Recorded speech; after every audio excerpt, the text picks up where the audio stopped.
gave him a copy of one. He's making some photocopies, I think.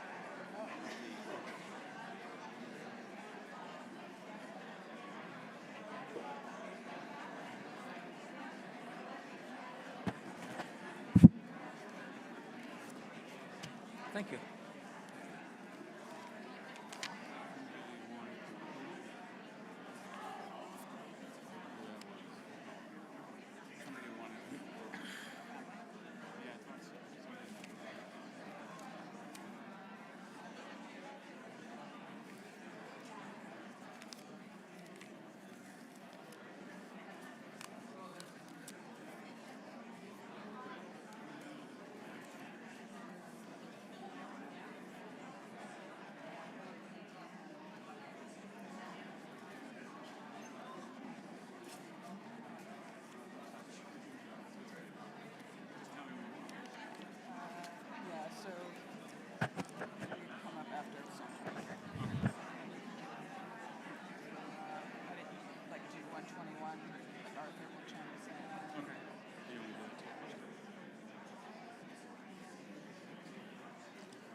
Shiviti Adonai, l'negdi tamid, ki mimini bolemut. Lochen samach libi, vayagel kevodi, af besari, yishkon lavetach. Ki lo ta'azov nafshi lishol, lo titen chasidcha lirot shachat. Torieni orach hayim, svas machot et ponecho, nehimot b'mincho netzach. I've set the eternal always before me. God is at my side. I shall not be moved. Therefore does my heart exult and my soul rejoice, for my being is secure. You will not abandon me to death, nor let your faithful one see destruction. You show me the path of life.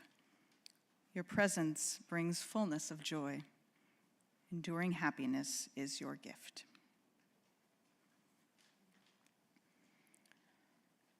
It's hard to imagine our world without Sanford Cohen. He was a giant. In stature, yes, but in heart.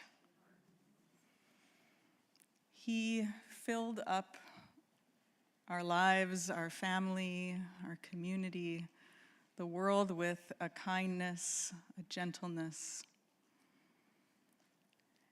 And we are left without him. And yet I know that all of that kindness and that gentleness and that heart is with us today and will be with us as we always remember him. But today is a very difficult and sad day for us. So we look to our tradition, to the words of Psalms that have been shared by generations of Jews to sit in these feelings of sadness and mourning, to be in the comfort of community, and to follow the traditions that guide us. And so we will look first to the Psalm 23, a Psalm of David, and I will invite our Cantor Emeritus Arthur Gutman and our Rabbi Emeritus Philip Bregman to lead us in that recitation.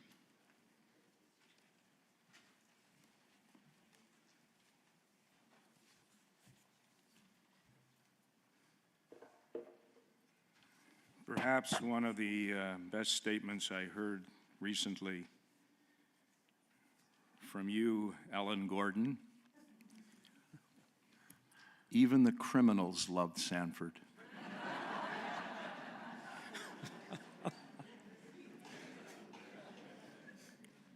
What an incredible individual. What stories that we have, Heidi and Kevin.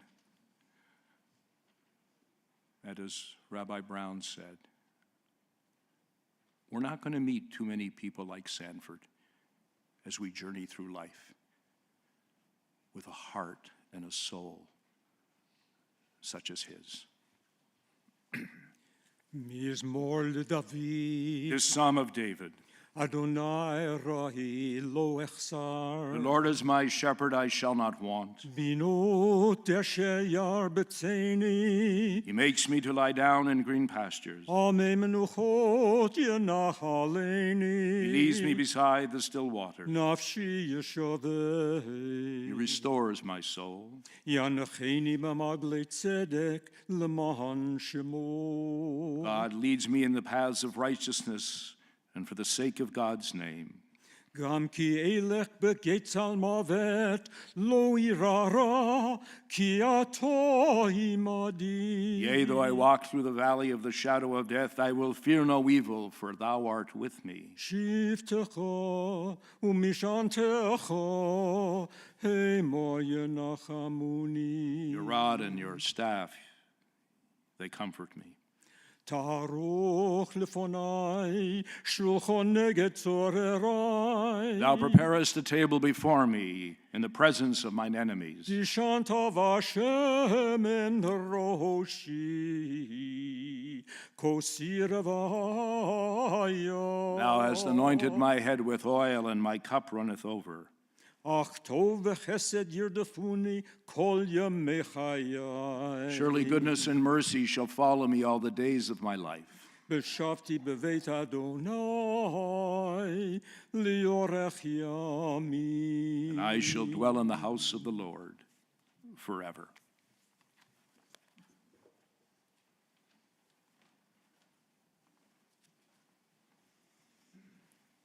Thank you, Cantor Gutman and Rabbi Bregman.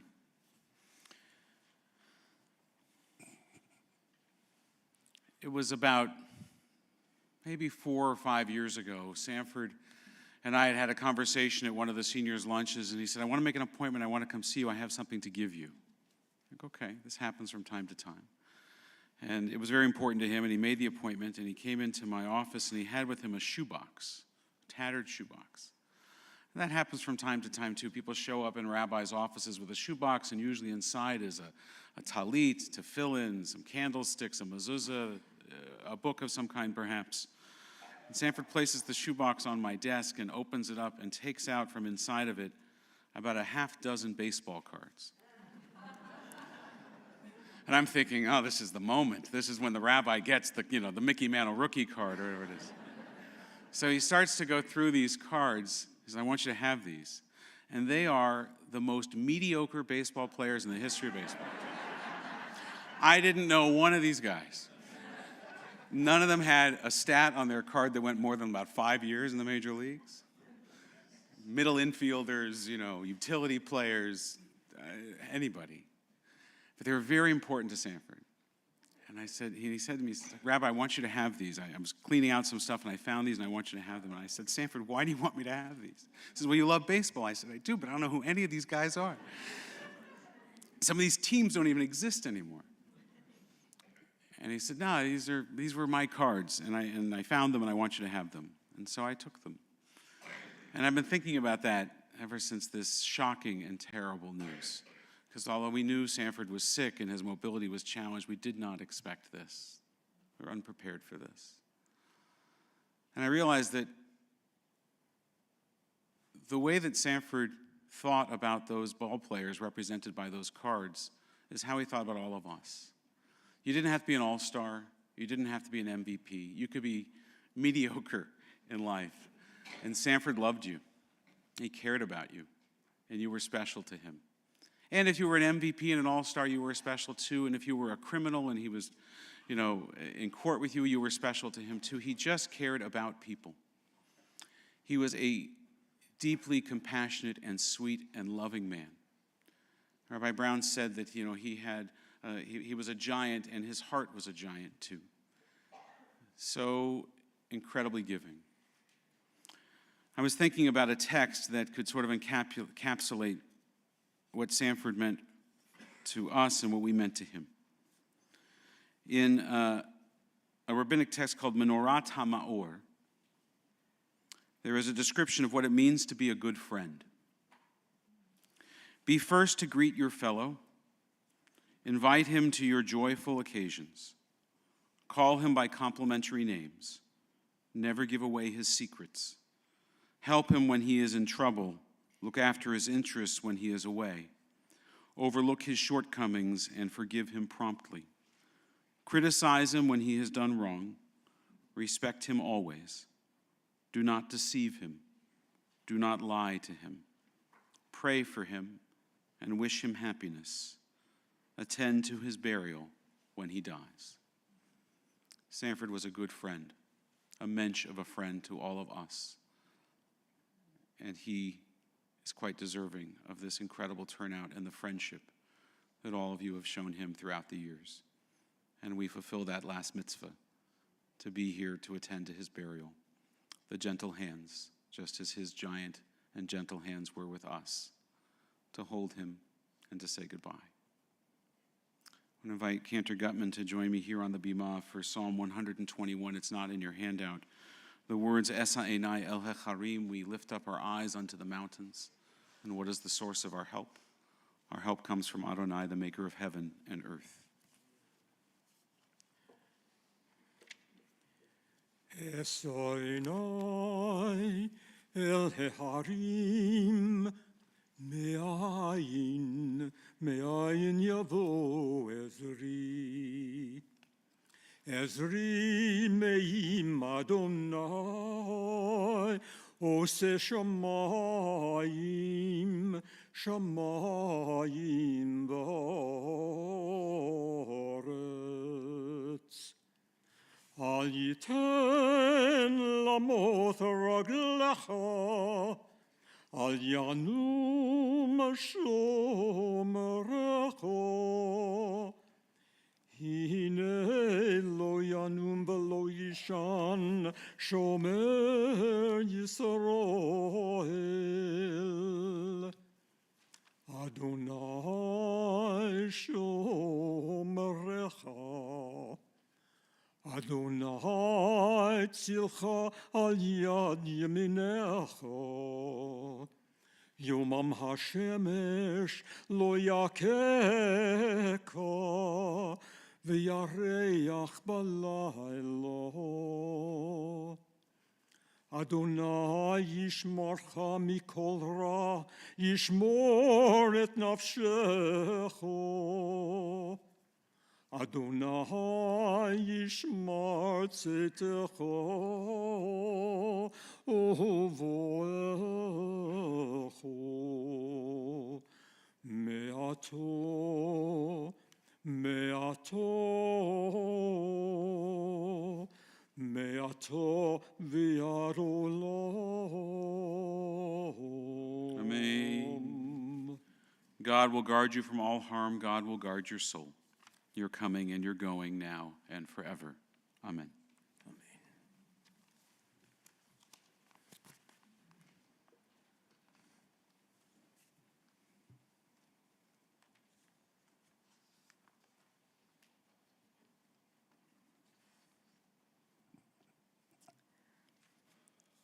I wonder if there was something in the air in Cape Breton that cultivated this gentle giant.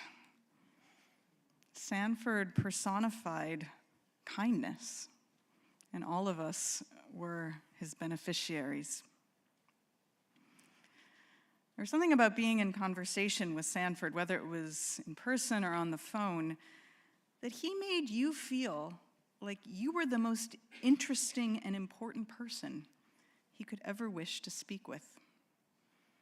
He would remember details about you and your family. He knew which sports teams you rooted for, and we actually got some baseball cards too in my family.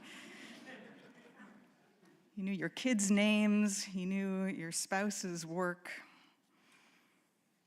In Hebrew, we have a word for kindness. It's chesed. But chesed, it's not simply just being nice. It's something more. Our tradition says it's one of the most important midot or character attributes that a person can have.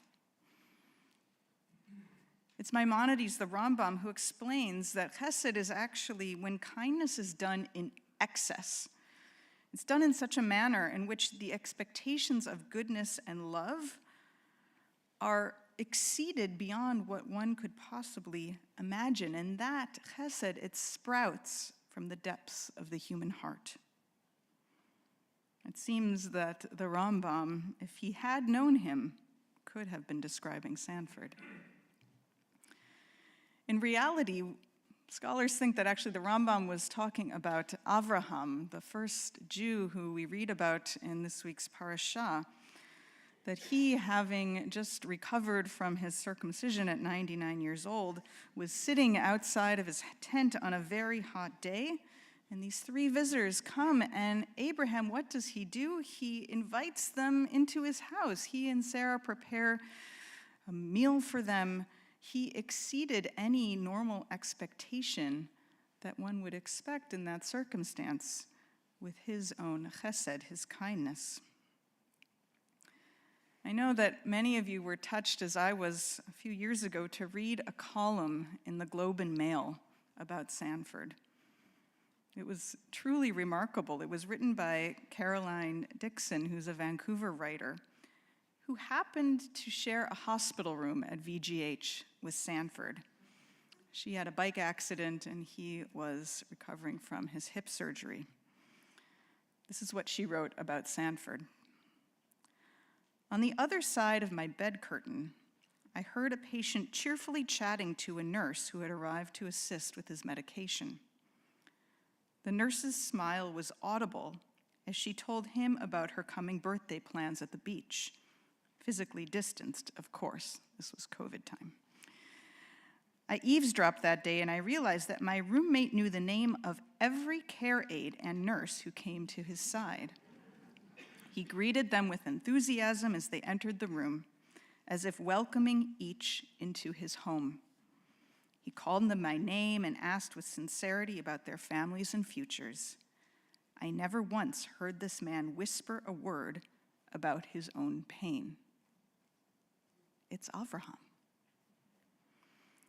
Caroline continued, this stranger became my unrelenting cheerleader, as if it was his personal mission to lift me up from my melancholy.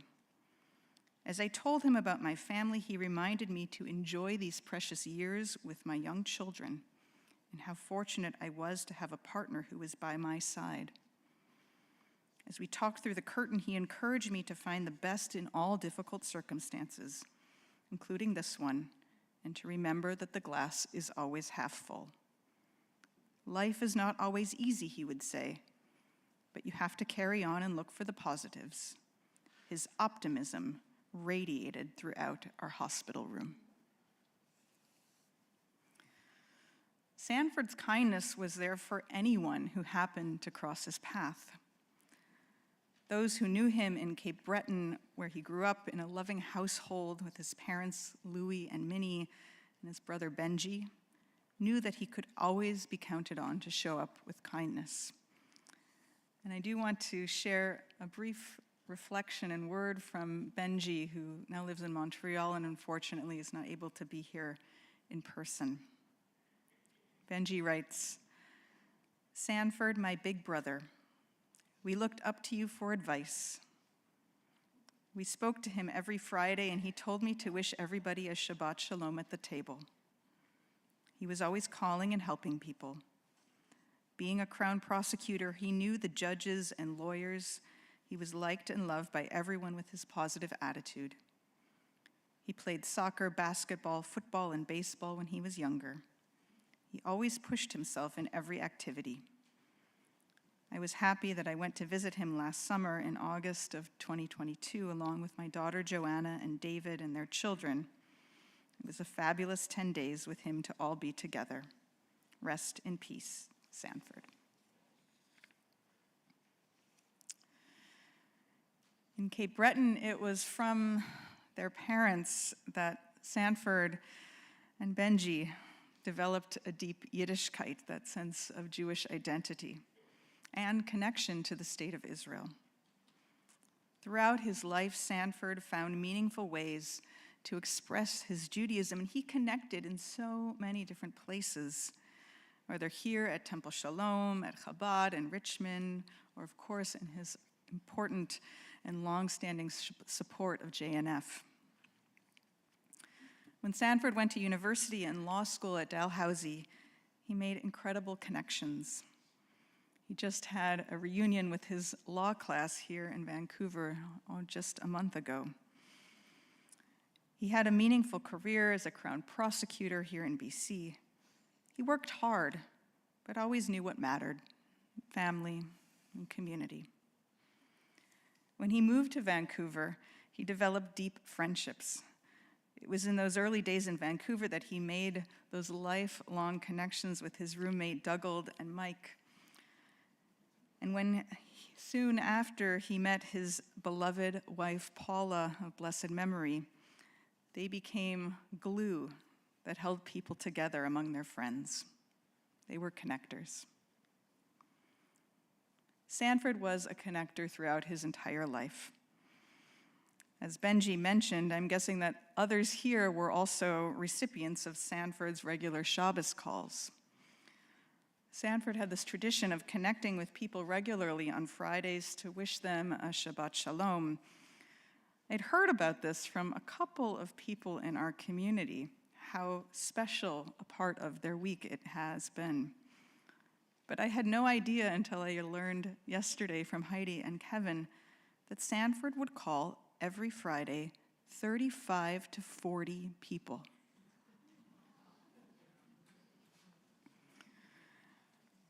Whenever I had conversations with Sanford, he rarely wanted to talk about himself. He would usually focus on asking me about how I was doing and my family. But the one exception was when I asked him about his family. Sanford's children, Heidi and Kevin, his grandchildren, Talia and Sean, and his great-grandson, Jaden. To all of you, you know how much he delighted in you and was so proud of your accomplishments. I learned that one of the acts of chesed that Sanford would do for his family was to leave messages frequently for his kids and grandkids on their voicemail. Have a great day. Be positive. Never give up. Be confident. Believe in yourself. These little phone affirmations were so emblematic of the care and concern that Sanford had for everyone. And even though your dad, your grandfather are no longer here to make those calls and leave those messages, I know you will always carry them with you. We can all carry a bit of Sanford with us, as his memory will remind us to act with an excess of kindness, with a true sense of chesed. As it poured from him to us, now we can pour it into the world. Zichrono livracha. May his memory always be a blessing. Amen.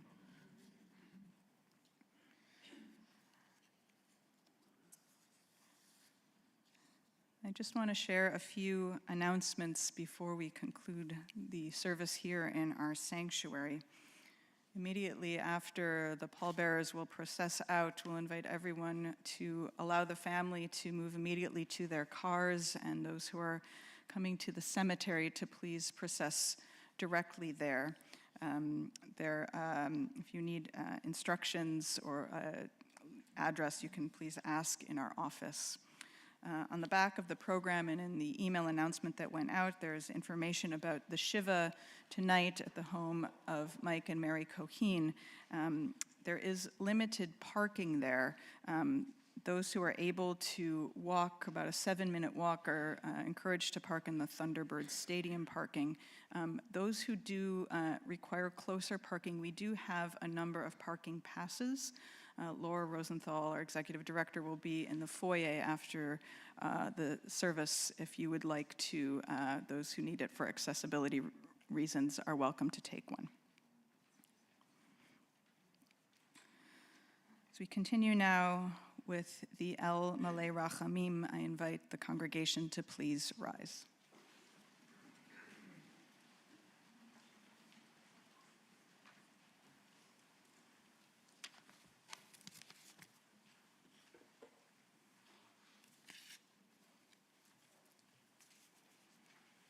El Malei Rachamim, Shochen Bameromim, Hametzei Menucha Nechona, Tachat Kanfei HaShechina. V'mahalot kedoshim utahorim, kezohar harakia mazhirim.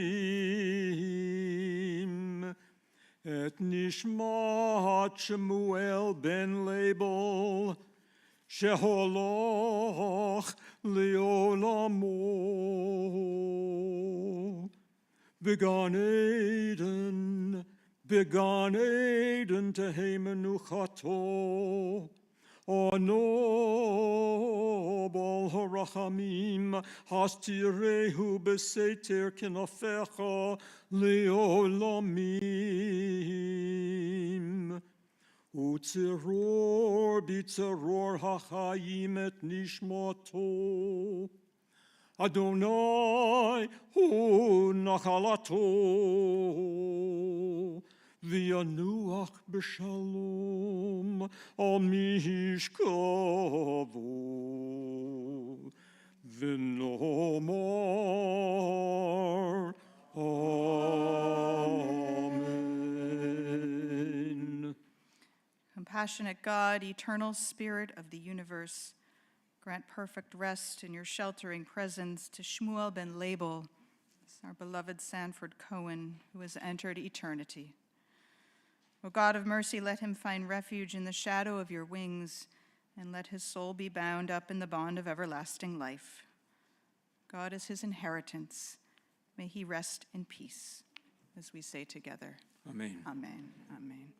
I invite the pallbearers who helped us on the way in to please come forward.